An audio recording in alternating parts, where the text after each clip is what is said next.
To use MEE6 on deleting messages on Discord, first what you need to do is you can go ahead and search it on Safari, Chrome, or Google, and then click on the MEE6 Discord app directory.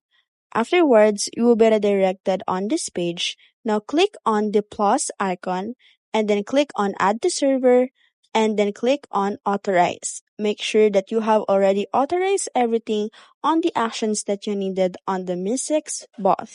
And then once you have already authorized it, go to your server or click on Open Application. Afterwards, you will see there that the Discord board MEE6 is already on your server. So what you need to do, if you want to delete something, you can just go ahead and make it a sample. Let's say, for example, we are going to type a message. Let's say the message is go. Click on the send option.